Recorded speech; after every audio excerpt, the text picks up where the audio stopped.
Hello friends, welcome back to our channel. Tollywood X couple అయిన నాగ చైతన్య సమంత విడాకుల విషయము మరోసారి తెరపైకి వచ్చింది. సమంతను ప్రేమించి పెళ్లాడిన నాగ చైతన్య 4 సంవత్సరముల తర్వాత సమంతతో వైవాహిక బంధానికి ఫుల్ స్టాప్ పెడుతూ తన అభిమానులకు షాక్ ఇచ్చాడు. ఇక అప్పటి నుండి వీరిద్దరికి సంబంధించిన ఎన్నో విషయాలు జనాల్లో సోషల్ మీడియాలో చక్కర్లు కొడుతూనే ఉన్నాయి. ఎందుకంటే తమ విడాకులకి కారణాలు ఏమిటని ఇప్పటి వరకు వెల్లడించకుండా ఉండడమే. ఇది ఇలా ఉన్నప్పుడే తాజాగా రాష్ట్రాన్ని వణికిస్తున్న ఫోన్ ట్యాపింగ్ ఇష్యూలో నాగచైతన్య సమంత పేరు తెరపైకి మరొకసారి వచ్చింది. సమంత నాగచైతన్య విషయంలో అప్పటి అధికార పార్టీలో ఒక కీలక నేత జోక్యం చేసుకోవడం వల్లే వాళ్ళు విడాకులు తీసుకున్నారనే వార్తలు చాలా హల్చల్ చేస్తున్నాయి. అసలు ఫోన్ ట్యాపింగ్ అంటే ఏమిటి? తెలంగాణలో ఎలా మొదలైంది? సుచి లీక్స్కి ఫోన్ ట్యాపింగ్కి ఉన్న సంబంధం ఏమిటి? ట్యాపింగ్ వల్ల బలైన సెలబ్రిటీస్ ఎవరు అనేది ఈ వీడియోలో ఇప్పుడు మనం తెలుసుకుందాం. ఫ్రెండ్స్, వీడియో నచ్చితే దయచేసి ఒక లైక్ చేయండి. అలాగే మీ ఫ్రెండ్స్ అండ్ ఫ్యామిలీకి కూడా షేర్ చేయండి. మా ఛానల్ని సబ్స్క్రైబ్ చేసుకుని మమ్ము సపోర్ట్ చేయండి. అది 2001 సంవత్సరం. ఇండియాలో టాప్ బిజినెస్ మ్యాన్, పొలిటీషియన్ అయిన ముఖేష్ అంబానీ, నీతా అంబానీ, అలాగే అనిల్ అంబానీ, పీయూష్ గోయల్, ప్రమోద్ మహాజన్ అలాంటి వారి మొబైల్స్ని ట్యాపింగ్ చేసి వారి యొక్క బిజినెస్ అండ్ పొలిటికల్ విషయాలను గ్యాదర్ చేసి అపోజిషన్ పార్టీ వారికి, లేకపోతే బిజినెస్లో వారి కాంపిటేటర్స్గా ఉన్న వారికి ఎస్ఆర్ కన్సల్టెంట్ అనే కార్పొరేట్ కంపెనీ డబ్బు కోసం అమ్ముతూ ఉండేది. అలా 2001 నుండి 2006 వరకు ముఖేష్ అంబానీ బిజినెస్కి సంబంధించిన ప్లాన్స్ని తనకంటే ముందే తన అపోనెంట్ ఇంప్లిమెంట్ చేయడంతో అంబానీకి షాక్కి గురయ్యేవాడు. ఇక అలా ఈ విషయం తెలియని ముఖేష్ అంబానీ తన స్టాఫ్ మీద, పక్కనే ఉన్న తన ఫ్రెండ్స్ని కూడా అనుమానించే స్థితికి వచ్చాడు. అలా బిజినెస్లో చాలా వరకు నష్టాలు రావడంతో తను ఫోన్లో మాట్లాడే అన్ని విషయాలు బయటికి ఎలా లీక్ అవుతున్నాయి అనే డౌట్ వచ్చిన ముఖేష్ అంబానీ సిబిఐకి ఇన్ఫామ్ చేయగా అప్పుడే నీతా అంబానీ ముఖేష్ అంబానీ మొబైల్ ఫోన్ని ట్యాప్ చేస్తున్నారనే విషయం బయటపడింది.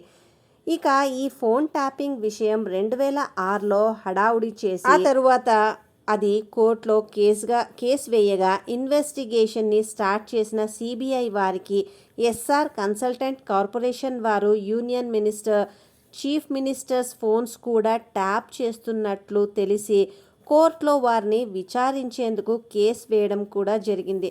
మీకు ఒక డౌట్ రావచ్చు ఇక్కడ, 2007లోనే కదా ఇండియాలో మొబైల్ ఫోన్స్ వచ్చాయి, మరి 2001లోనే ఫోన్ ట్యాపింగ్ ఎలా సాధ్యమైంది అని కదా. నిజానికి 1992లోనే ఐబిఎం సైమన్ అనే స్మార్ట్ ఫోన్ లాంచ్ అవ్వగా దాన్ని 1995 నుండి ఇండియాలో top most business mans, politicians, heroines వాడేవారు. ఇక అలా ఇండియాలో 2007లో హెచ్టీసీ కంపెనీ వారు స్మార్ట్ ఫోన్స్ని లాంచ్ చేయడం జరిగింది. అలా ఆ తర్వాత ఈ ట్యాపింగ్ విషయం ఎక్కువగా వినిపించకపోయినా 2019లో జరిగిన ఆంధ్ర ఎలక్షన్స్కి ముందు వైఎస్ఆర్సీపీ వాళ్ళు జడ్జెస్వి, చీఫ్ మినిస్టర్ ఫోన్స్ కూడా ట్యాప్ చేశారని, దానివల్ల టీడీపీ ఓడిపోయిందని చంద్రబాబు నాయుడు గారు నరేంద్ర మోడీ గారికి ఒక లెటర్ రాస్తూ దీనిపై సిబిఐ ఎంక్వైరీ చేయాలని చెప్పిన అప్పట్లో రాజధాని విషయంలో గొడవలు రావడంతో ఈ ట్యాపింగ్ని ఎవరు ఎక్కువగా పట్టించుకోలేదు. నిజానికి ఫోన్ హ్యాకింగ్లో 2 రకాలు ఉన్నాయి. ఒకటి ఫోన్ ట్యాపింగ్ అయితే రెండవది ఫోన్ హ్యాకింగ్. ఫోన్ ట్యాపింగ్లో నెంబర్ను మానిటర్ చేస్తూ వాయిస్ మాత్రమే వినడానికి ఆప్షన్ అనేది ఉంటుంది. ఇది అఫీషియల్ ఆథరైజ్డ్ టెలికాం సాఫ్ట్వేర్ నుండి చేస్తారు. ఇలా ట్యాపింగ్ చేయడానికి సెంట్రల్ గవర్నమెంట్ కొన్ని కంపెనీస్కి మాత్రమే పర్మిషన్ అనేది ఇస్తుంది. అందులో intelligence bureau, central bureau, director of taxes, అలాగే director of revenue, intelligence research and analysis wing, director of signal intelligence, అలాగే ఢిల్లీ పోలీస్ కమిషనరేట్ కూడా ఈ ఫోన్ ట్యాప్ చేసే అవకాశం ఉంది. ఇక ఇలా మొబైల్ హ్యాకింగ్ అనేది స్మార్ట్ ఫోన్ యూసేజ్ ఎక్కువ అవ్వడంతో అడ్వాన్స్ టెక్నాలజీని యూజ్ చేసి NS1 సాఫ్ట్వేర్ ద్వారా నార్మల్ పర్సన్ లేదా సెలబ్రిటీస్వి పొలిటీషియన్స్వి ఫోన్స్కి మిస్డ్ కాల్స్ లేదా మెసేజెస్ ద్వారా బగ్స్ని పంపిస్తారట. అంతేకాకోకుండా మనం యూజ్ చేసే ఫేస్బుక్ కానీ వాట్సాప్లో కానీ ఈ బగ్స్ని బైండ్ చేసి పంపే అవకాశం కూడా ఉంటుంది. దీంతో ఆ బగ్స్ మన మొబైల్లో ఇన్స్టాల్ అవుతాయి. అలా ఫోన్ మొత్తం హ్యాకర్ కంట్రోల్లోకి వెళ్ళి మన ప్రైవేట్ పిక్స్ కావచ్చు, వీడియోస్, అలాగే కాల్ రికార్డ్స్తో పాటు ఆన్లైన్ బ్యాంకింగ్ డీటెయిల్స్ మొత్తము కూడా వారు తెలుసుకునే అవకాశం ఉంటుంది.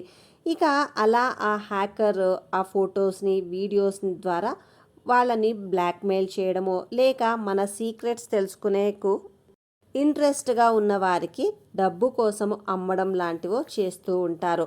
ఫర్ ఎగ్జాంపుల్గా చెప్పుకోవాలంటే 2017 డిసెంబర్ 27న సింగర్ సుచిత్ర ట్విట్టర్లో సుచి లీక్స్ ద్వారా చాలామంది హీరోయిన్స్ యొక్క ప్రైవేట్ ఫొటోస్ని వీడియోస్ని అప్లోడ్ చేయడంతో అప్పట్లో ఈ న్యూస్ వైరల్ అయ్యింది. అలా ధనుష్, త్రిష, హనీ జాక్సన్, అమలాపాల్, వసుంధర, అనిరుద్ లాంటి ఎంతోమంది సెలబ్రిటీ వీడియోస్ ఫొటోస్ బయటికి రావడంతో అందరికీ ఒక క్వశ్చన్ రైజ్ అయింది. అసలు సుచిత్రకి ఇంతమంది సెలబ్రిటీల ప్రైవేట్ వీడియోస్ డాటా ఎలా దొరికింది అని.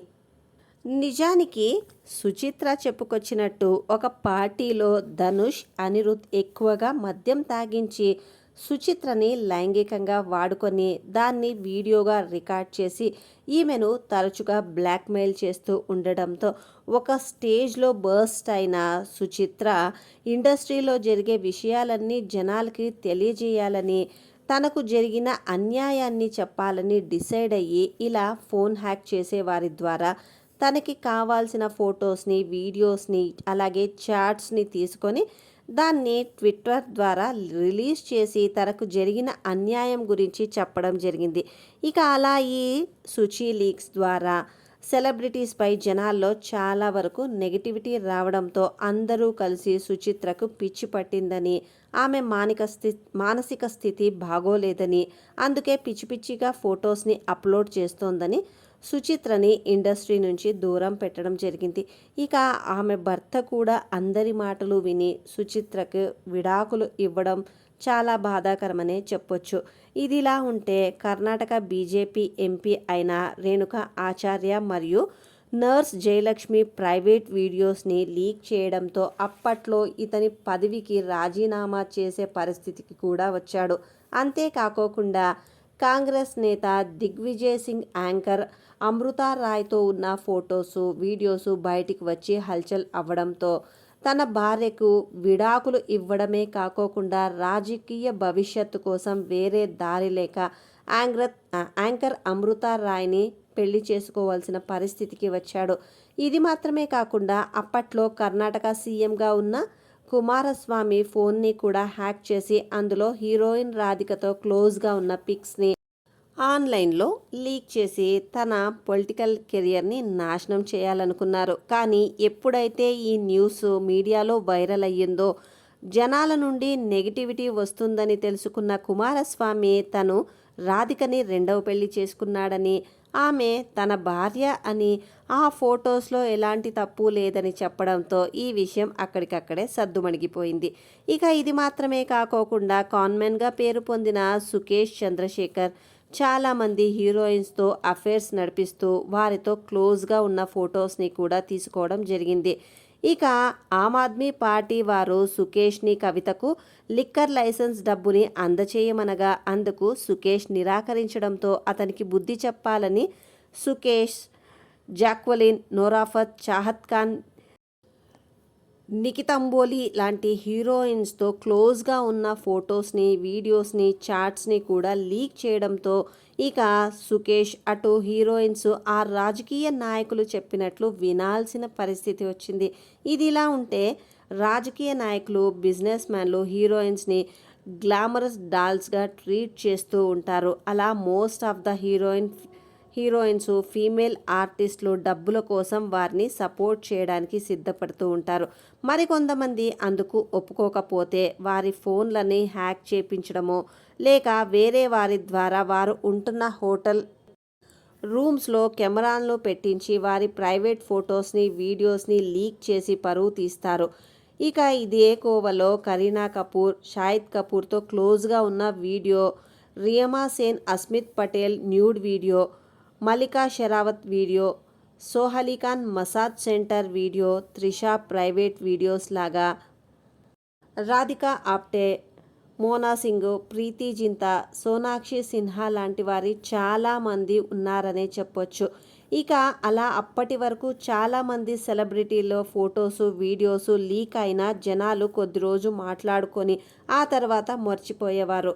కానీ 2023లో తెలంగాణలో జరిగిన ఎలక్షన్స్లో టీఆర్ఎస్ పార్టీ ఓడిపోయింది. దీంతో కేసీఆర్ ప్రభుత్వంలో పనిచేసిన ప్రభాకర్ రావు, రమణాచారి ఒకేసారి తమ పదవులకు రాజీనామా చేశారు. అదే సమయంలో అంటే డిసెంబర్ 4, 2023న ఎస్ఐబిలో డీఎస్పీగా పనిచేస్తున్న ప్రణీత్ రావు తన ఆఫీస్లోని సీసీటీవీలన్నిటినీ ఆఫ్ చేసి ట్యాపింగ్ డివైస్ మొత్తాన్ని నాశనం చేసి లాకర్ రూమ్లో ఉన్న 42 హార్డ్ డిస్క్లతో పాటు 1610 పేజీల కలిగిన ఒక ఫైల్ని తీసుకెళ్లడం జరిగింది. ఇక ఆ హార్డ్ డిస్క్లు కొన్నిటిని వికారాబాద్ అడవుల్లోనూ కొన్ని చెరువుల్లోనూ పడేసి ఆ ఫైల్ని తగలబెట్టి నాశనం చేశాడు. ఇక అదే సమయంలోనే ఎస్ఐబిలో డీఎస్పీ విజయ్ కుమార్ హార్డ్ డిస్క్ల మిస్సింగ్ ఫోన్ ట్యాపింగ్ డివైస్ని ధ్వంసం చేసిన దానిపై ఇన్వెస్టిగేషన్ స్టార్ట్ చేయగా మొదట్లో సీసీటీవీ ఆఫ్ చేసి ఉండడంతో ఎస్ఐబిలోని పీసీలను, ఎస్ఐలను విచారించడం జరిగింది. అలా అందరూ ప్రణీత్ రావు చెప్పడం వల్లే సీసీటీవీలను ఆఫ్ చేశామని చెప్పగా ప్రణీత్ రావును విచారణకు హాజరవ్వాలని ఇన్ఫామ్ చేయడం జరిగింది. దీంతో అతను అప్పటి నుండి దొరకకుండా తిరుగుతున్నప్పటికీ మార్చి 14న రాజన్న సిరిసిల్లలో ప్రణీత్ రావుని పంజాగుట్ట పోలీసులు అదుపులోకి తీసుకొని అరెస్ట్ చేయడం జరిగింది. ఇక అలా నాంపల్లి కోర్టులో హాజరుపరచగా ప్రణీత్ రావుని ఎస్ఐబికి 7 రోజులు కస్టడీకి ఇచ్చింది. అలా ఇన్వెస్టిగేషన్ స్టార్ట్ చేసిన ఎస్ఐబి వారికి ప్రణీత్ షాకింగ్ నిజాలను బయటపెట్టడం జరిగింది. అందులో ప్రభుత్వ సహాయంతోనే ఇజ్రాయెల్ నుంచి 300 కోట్లతో ఫోన్ ట్యాపింగ్ చేసే ఒక సాఫ్ట్వేర్ని తీసుకొచ్చామని, దీని ద్వారా తమకు కావాల్సిన వ్యక్తుల మొబైల్స్కి మిస్డ్ కాల్ లేదా మెసేజ్ ద్వారా బగ్స్ని పంపించి అతను ఎక్కడున్నాడు, ఎవరితో మాట్లాడుతున్నాడు అనేది, అలాగే పర్సనల్ ఫొటోసు మరియు వీడియోస్ అన్నిటినీ గ్యాదర్ చేసేవారమని, వాటి ద్వారా ఆ పర్సన్ని డబ్బు కోసం బ్లాక్మెయిల్ చేయడమో లేదా వారికి కావాల్సిన పని చేయించుకోవడమో చేసేవారమని చెప్పుకొచ్చాడు. ఇక దీనికి ఉదాహరణగానే గోరంట్ల మాధవ్ వీడియో మరియు పృథ్వీరాజ్ ఆడియో లీక్ అని చెప్పొచ్చు. ఇదిలా ఉంటే చాలామంది హీరోయిన్స్ ఫోన్స్ని కూడా హ్యాక్ చేసి వారితో లైంగికంగా వాడుకున్నారనే వార్తలు కూడా హల్చల్ చేస్తున్నాయి. ఇక అలా ప్రణీత్ రావు ఇన్వెస్టిగేషన్లో చెబుతూ ఎస్ఐబి ఎక్స్ చీఫ్ అయిన ప్రభాకర్ రావు హయాంలోనే ఇది జరిగిందని చెప్పడంతో ఎస్బీఐ వారు ప్రభాకర్ రావుకి లుకౌట్ నోటీసులను పంపించే లోపే ఈ విషయాన్ని తెలుసుకున్న ప్రభాకర్ రావు యుఎస్ఏకి పరారైనట్లు తెలుస్తుంది. ఇక ప్రభాకర్ రావుని పట్టుకుంటే దీని వెనుక ఎవరున్నారనేది ఈజీగా తెలుస్తుందని అటు ఎస్ఐబి వారు, ఇటు కాంగ్రెస్ ప్రభుత్వం అందరూ కావాల్సిన చర్యలను వేగంగా చేస్తున్నట్టుగా తెలుస్తోంది. ఇదిలా ఉంటే సోషల్ మీడియాలో సమంత, నాగచైతన్య ఫోన్ ట్యాపింగ్ వల్లే విడిపోయారనే వార్తలు హల్చల్ అవుతున్నాయి. నిజానికి సమంత, నాగచైతన్య పెళ్లి చేసుకునే ముందే ad film maker Ravi Varma, movie director Gautham Menon, hero Siddharth, director త్రివిక్రమ్తోనూ కొన్ని రోజులు డేట్ చేయగా వారితో వర్కౌట్ అవ్వకపోయేసరికి ఆటోనగర్ సూర్య మూవీ నుండి నాగచైతన్యతో ప్రేమాయణం మొదలుపెట్టింది. ఇక అలా 2017 వరకు తన సినిమా కెరియర్ డౌన్ అవ్వడంతో నాగచైతన్యని పెళ్లి చేసుకొని లైఫ్లో సెటిల్ అవ్వాలనుకుంది. అలా వీరి పెళ్లికి ముందుగా అక్కినేని ఫ్యామిలీ ఒప్పుకోలేదు. కానీ నాగచైతన్య మాత్రం పట్టు వదలని విక్రమార్కుడిలాగా ఉండడంతో ఒక కండిషన్ మీద అక్కినేని వారు ఈ పెళ్లికి ఒప్పుకోవడం జరిగింది. అదేంటంటే పెళ్ళయ్యాక సమంత సినిమాలలో అస్సలు నటించకూడదని చెప్పడంతో ఆ కండిషన్కి వీరిద్దరూ ఒప్పుకోవడంతో పాటు 2017లో గ్రాండ్గా వీరిద్దరికి గోవాలో పెళ్లి జరిపించారు. అలా పెళ్ళయ్యాక సమంత భర్తతో కలిసి అత్తమామలతో కాకుండా వేరు కాపురం పెట్టింది. అలా నాగచైతన్య షూటింగ్స్లో బిజీగా ఉంటే సమంతకి ఇంట్లో ఒంటరిగా ఉండడం అవ్వక నాగచైతన్య రిక్వెస్ట్ చేసి కొన్ని రోజులు మూవీస్లో యాక్ట్ చేస్తానని చెప్పగా సమంతని డిసప్పాయింట్ చేయడం ఇష్టం లేని నాగచైతన్య అందుకు ఒప్పుకోవడం జరిగింది. ఇక అదే సమయంలో ఈమెను తెలంగాణ చేనేత బ్రాండ్ అంబాసిడర్గా నియమించడం కూడా జరిగింది.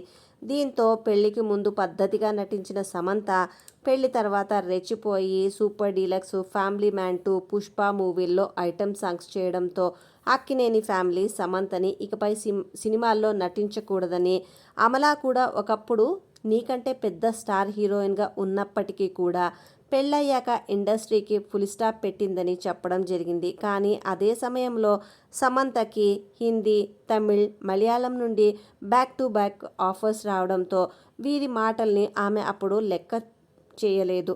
దీంతో నాగచైతన్యకి సమంతకి గొడవలు వచ్చి పెళ్ళైన 4 సంవత్సరాలకి అంటే 2021లో వీరిద్దరూ విడాకులు తీసుకొని విడిపోయారు. ఇది ఇలా ఉంటే రకుల్ ప్రీత్ సింగ్ ఒకప్పుడు సీరియల్స్లో జూనియర్ ఆర్టిస్ట్గా తన సినిమా కెరియర్ని మొదలుపెట్టిన తనకున్న రాజకీయ బలముతోనే ఆల్ ఓవర్ తెలంగాణలో జిమ్లను ఓపెన్ చేసి హైదరాబాద్లో విల్లా లాంటి అపార్ట్మెంట్స్ని గిఫ్ట్గా తీసుకొని స్టార్ హీరోస్ పక్కన యాక్ట్ చేయడం గమనార్హం. ఇక ఇందులో గివ్ అండ్ టేక్ పాలసీ తప్ప బలవంతం ఏమీ లేదనే చెప్పుకోవచ్చు. అసలు ఈ ఫోన్ ట్యాపింగ్ వెనక ఎవరి హస్తం ఉందని మీరు అనుకుంటున్నారో ఫ్రెండ్స్, మీ యొక్క అభిప్రాయాన్ని కింద కమెంట్ బాక్స్లో కమెంట్ చేయండి.